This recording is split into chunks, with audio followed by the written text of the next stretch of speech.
Hi, I'm Wendy Steen-Shaner, and this is Luna. And we are excited to be announcing a brand new project coming to Kickstarter, Luna Tales. This is the first collection in a series of stories about the adventures of Luna Fairyblade, a baby dragon, who dreams of being a hero. Luna Tales is a heartwarming collection of short comic stories that can be enjoyed by everyone. With wholesome fun, lessons about determination, self-discovery, overcoming challenges, kindness, believing in yourself, and working hard to achieve your dreams, Luna will melt even the coldest of hearts.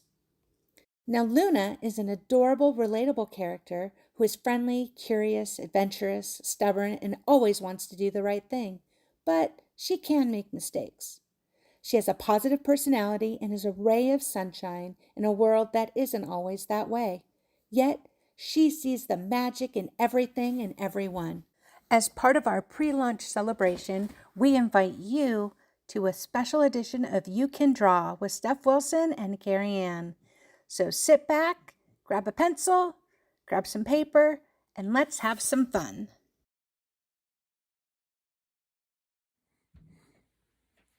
Okay, so what we're drawing is Luna as a dragon, and she's flying, so we want to make her look a little bit like a dragon, but still look like a bearded dragon, like a lizard. So what you do is, on your page, look for the center of your page. And what we'll do is we'll draw her eye in there, and that will build her face and the rest of her body around that. So this is a good starting point for the drawing. If you go right in the middle and draw a gumdrop shape, like that, that's going to be her eye. Now, we're going to be drawing her turned to the side and flying away, so we only have to draw the one eye. And what we want to do is draw a pupil right in there, which is a circle, but it gets cut off a little bit by the shape of her eye. And then go ahead and throw some shading in there, and then you'll immediately see that there's a pupil. And now we can draw her face around this and see that she's looking off this way as she's flying. So what you do is, she has a little ridge over her eye. A lot of lizards do. So you just do a nice little hump right over her eye like that. And that's the top of her head. It then goes into her snout. Now, bearded dragons have a unique shape snout, so just follow along with me right to about there. Because what makes bearded dragons a little different on their face is that their mouth goes up a little bit like this. And we want to draw her smiling, so then just circle around right beneath the eyeball with a nice smile.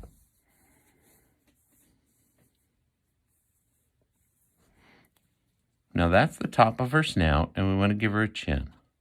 And bearded dragons have a pretty distinct chin. So you don't want to draw it too small.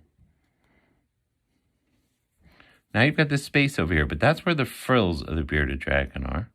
And that's what Luna is. She's a bearded dragon lizard.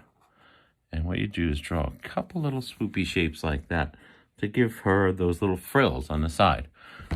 Her frills are a little fancier in real life, but you want to keep them simple for the drawing. Now what we're going to do is we're going to draw her body beneath here. And she's flying, so her legs are going to be up and her hands are going to be up. And then we're going to give her some wings. So what we do is we start by drawing the body. What you want to do is come right from the back of her head and swoop out with a nice crescent shape like that. Imagine that to be the top of the back of her body. But since her tail is going to be swirling away, we're going to kind of spiral around back that way. And what you can think of is like a garden hose when it's laying on the ground and swooping around. Just make another shape like that. And now as you come back from the end, it's thinner, but as you get closer to her, it gets wider. And you'll get that kind of idea that the tail is swooping away behind her. And that her face is closest to us. What we need to do is draw a leg in here and a little forearm and the rest of her body. And since the leg and the forearm on this side of her are going to be closest to us, we want to draw them in first because the rest of her body will be behind them. So the easiest way to do that is draw an oval here for her leg. This would represent the upper part of her leg. Now, we would draw a foreleg down here if she were standing, but since she's up in flight, she's lifting her leg up. All we have to draw is her foot. Her foreleg would be behind there. So all we have to do is draw a couple little shapes for toes. Just like that. Like little flower petal shapes. The rest of her foreleg would be behind her, and this would be the upper part of her thigh. And like her back leg, her front leg is not going to be down towards the ground because she's flying. So what we're going to do is just draw a little swoop down and then draw a little finger and go back up.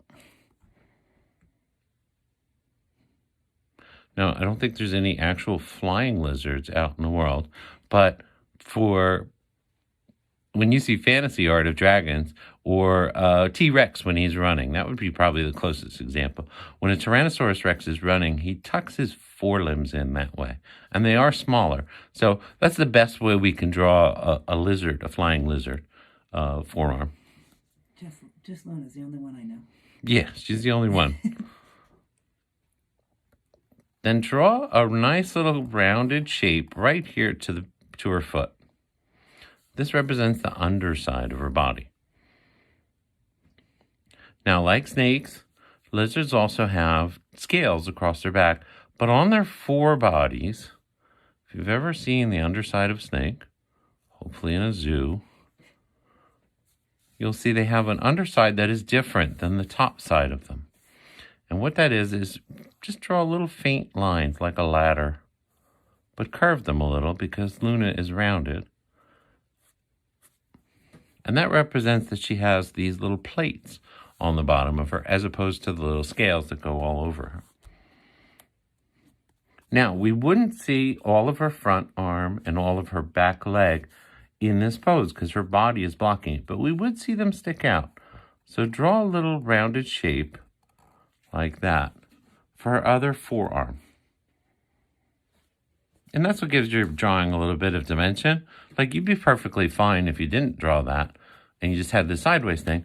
But if you want your drawing to have a little bit more dimension, by drawing a couple toes sticking out here, what you get is the idea that there's more going on. So you get that real 3D effect if you add those little details that would be further away and behind the body, but you make them stick out a little bit. And now you get the idea that she's a three-dimensional dragon, not just a two-dimensional profile kind of picture. Now, the only other thing about Luna that we need to add in, the real Luna, the bearded dragon, not the flying bearded dragon, is give her a little nostril there. And see her eye bump here? Like we were doing with the forearm and the back leg. We want to draw a bump just like this one, but a little bit smaller because it's further away. I want to draw a little bump next to it right there. And that's just to show that there's another ridge on the other side of her head, and there's going to be another eye there looking out on that side. But you don't have to draw the eye because that's not the shape of her. Now, you've drawn a bearded dragon, and in the position we've drawn her, she's definitely looks like she's up in the air. So we've got to give her some wings to make her a little bearded dragon. She's Luna. So we come up with a wing like this, just a little crescent line. Then do a longer one going out. At the end, make it a little wider. You don't have to, but it just looks better. If you think about like a bat's wings, they come to an end like that, and that's what she has. She has bat-type wings, like a dragon would. And at the ends, you make it a little bit wider. Come in with a swoop. Think Batman again with these big swoops. And there's no reason that you can't draw a dragon with feathered wings or butterfly wings. But for this particular Luna, we're doing bat-style wings.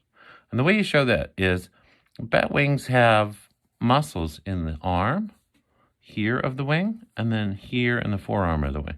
So you just draw a little crescent parallel to that to show that this is a little wider than the inside of the wings. The wings are just leathery skin.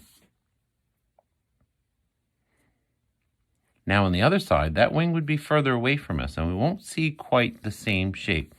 In other words, we're looking at the side of the wing. But on this side, the wing's going to be turned away from us because it's going outward.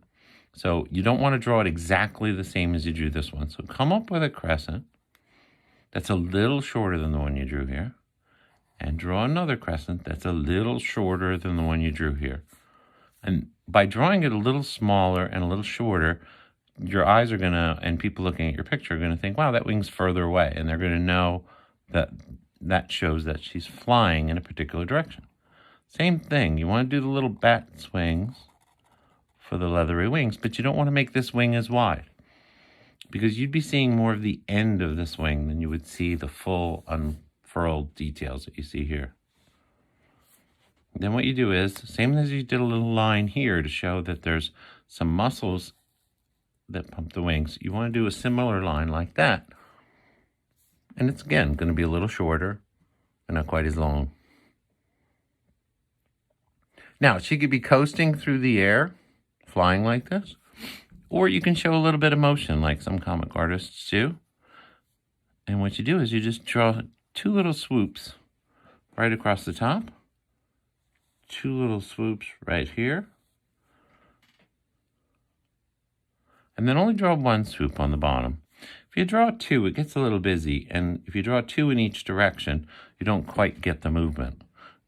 It tends to look a little blurred. If you're going to draw a hummingbird's wings, you got to draw a lot of these lines because it just becomes a blur. You actually absolutely lose it.